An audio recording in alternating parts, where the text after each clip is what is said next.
নমস্কাৰ বন্ধুসকল, আপোনালোক সকলোকে আজিৰ এইটো ভিডিঅ'লৈ স্বাগতম জনাইছোঁ। আজিৰ ভিডিঅ'টোত আমি ভাৰতৰ স্বাধীনতা আন্দোলনত ইন্ধন যোগোৱা অসমৰ সেইসকল অখ্যাত নায়কৰ বিষয়ে জানিম, যিসকলক আমি হয়তো নাজানো বা পাহৰিছোঁ। যেতিয়া গান্ধী আৰু নেহেৰুৰ নাম ইতিহাসত প্ৰতিধ্বনিত হৈছিল, তেতিয়া অসমৰ অগণন নায়কে স্বাধীনতাৰ বাবে সকলো ত্যাগ কৰিছিল। তেওঁলোক আছিল কৃষক, ছাত্ৰ, চাহ শ্ৰমিক আৰু সাধাৰণ মানুহ, যিসকলে গাঁৱৰ মানুহক সংগঠিত কৰিছিল, ব্ৰিটিছৰ তথ্য সংগ্ৰহ কৰিছিল আৰু কাৰাগাৰ বা মৃত্যুৰ সন্মুখীন হৈছিল। আজি আমি তেওঁলোকৰ বলিদানক সোঁৱৰণ কৰিছোঁ, পাহৰি যোৱা কণ্ঠস্বৰ, যিসকলে ভাৰতৰ স্বাধীনতা সংগ্ৰামত অসমৰ অৱদানৰ জুই জ্বলাইছিল। আশা কৰোঁ ভিডিঅ'টো ভাল পাব। ভিডিঅ'টো শ্বেয়াৰ কৰি সেই নায়কসকলৰ স্মৃতি জীয়াই ৰখাত সহায় কৰক।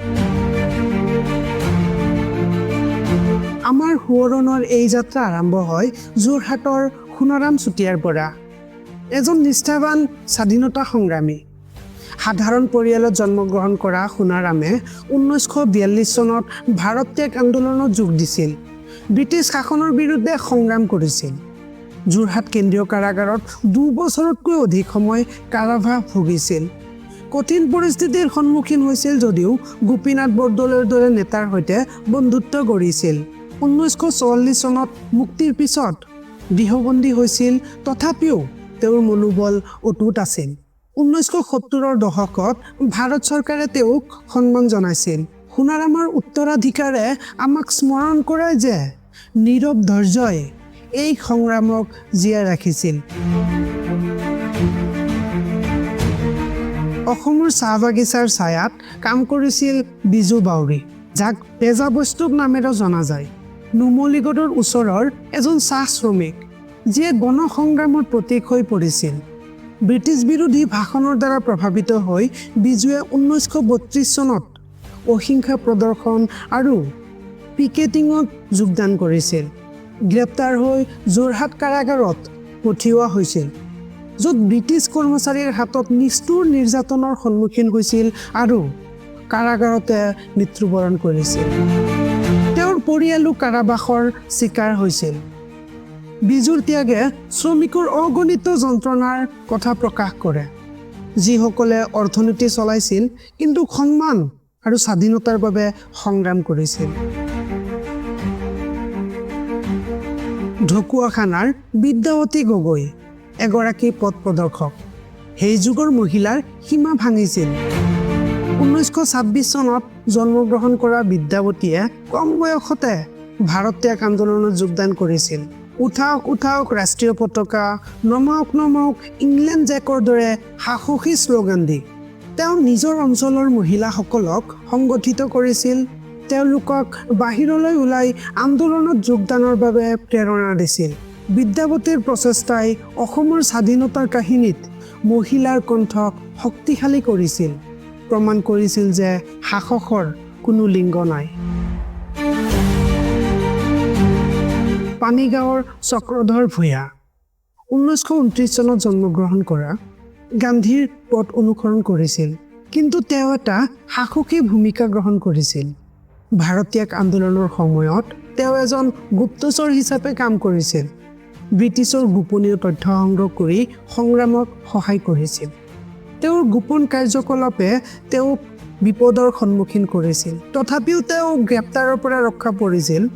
চক্ৰধৰৰ কাহিনীয়ে সেই অদৃশ্য নেটৱৰ্কক প্ৰকাশ কৰে, যিয়ে ব্ৰিটিছ শক্তিক পৰাস্ত কৰিছিল।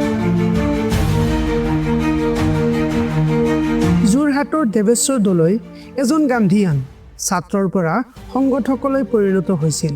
ভাৰত ত্যাগ আন্দোলনৰ সময়ত 7 মাহ কাৰাবাস ভুগিছিল। কাৰাগাৰত সহযোদ্ধাসকলৰ সৈতে সাক্ষাৎ কৰিছিল আৰু আগতকৈ অধিক শক্তিশালী হৈ উঠিছিল। পিছলৈ তেওঁ অসম ৰাজ্যিক মুক্তিযোদ্ধা সন্মিলন গঠন কৰিছিল, জিলা একক গঠন কৰিছিল আৰু অসমৰ আন্দোলনৰ ওপৰত এখন কিতাপৰ সহ সম্পাদনা কৰিছিল। দেৱেশ্বৰৰ কামে তেওঁ সতীৰ্থসকলৰ স্মৃতি সংৰক্ষণ কৰিছিল, নিশ্চিত কৰিছিল যে তেওঁলোকৰ ত্যাগ পাহৰি যোৱা নহয়। কামৰূপ জিলাৰ বিপিন পাল দাসে গাঁৱৰ মানুহৰ মাজলৈ স্বাধীনতাৰ জুই কঢ়িয়াই আনিছিল। ভাৰতীয় আন্দোলনত যোগদান কৰি তেওঁ গ্ৰাম্য জনতাৰ মাজত ব্ৰিটিছ বিৰোধী বাৰ্তা প্ৰচাৰ কৰিছিল। কৃষকসকলক উৎসাহিত কৰা অভিযানত নেতৃত্ব দিছিল। 1942 চনত গ্ৰেপ্তাৰ হৈছিল। পিছলৈ মুক্তিৰ পিছত গোপন সমাজতান্ত্ৰিক কাৰ্যকলাপত জড়িত আছিল। বিপিনৰ গ্ৰাম্য কেন্দ্ৰীকৰণে নগৰৰ নেতাসকলৰ সৈতে অসমৰ হৃদয়ভূমিক সংযোগ কৰিছিল। শিৱসাগৰৰ ঐতিহাসিক আহোম ৰাজধানীৰ পৰা উঠিছিল কুলধৰ চেতিয়া। ভাৰতীয় আন্দোলনৰ এজন স্বেচ্ছাসেৱক।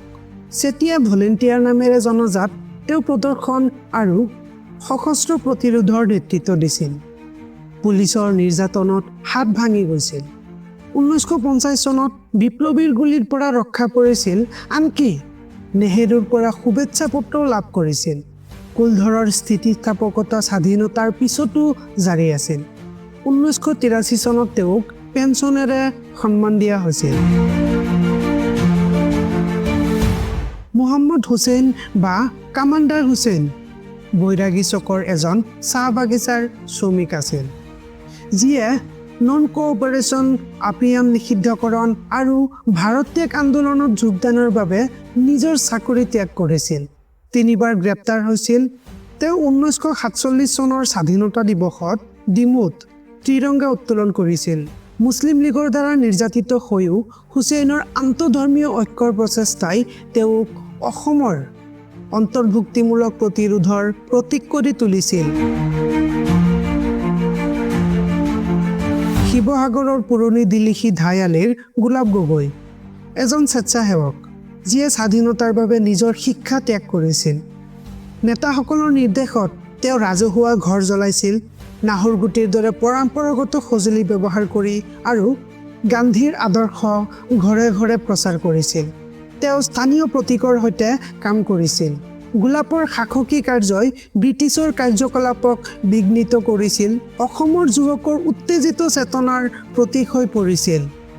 এই গৌৰৱশালী নায়কসকল সোণাৰাম, বিজু, বিদ্যাৱতী, চক্ৰধৰ, দেৱেশ্বৰ, বিপিন, কুলধৰ, মুহম্মদ, গোলাপ আৰু বহুতো ভাৰতৰ স্বাধীনতাৰ তাঁতত অসমৰ সূতা বুনিছিল। তেওঁলোকৰ কাহিনী, লোককথা আৰু বিৱৰ্ণ স্মৃতিত সংৰক্ষিত। আমি যেতিয়া স্বাধীনতা উদযাপন কৰোঁ, তেতিয়া আমি মনত ৰাখিব লাগে, স্বাধীনতা কেৱল নেতাসকলে নহয়, পাহৰি যোৱা বহুতৰ দ্বাৰা জিকিছিল। তেওঁলোকৰ উত্তৰাধিকাৰক সন্মান কৰক, ইয়াক আগুৱাই লৈ যাওক। ভিডিঅ'টো চোৱাৰ বাবে সকলোকে ধন্যবাদ। ভিডিঅ'টো কেনে লাগিছে কমেণ্টত জনাব আৰু ভিডিঅ'টো শ্বেয়াৰ কৰি তেওঁলোকৰ পাহৰি যোৱা স্মৃতি পুনৰুদ্ধাৰ কৰাত সহায় কৰিব। আপোনালোক সকলোকে স্বাধীনতা দিৱসৰ ওলগ যাচিছোঁ। জয় হিন্দ।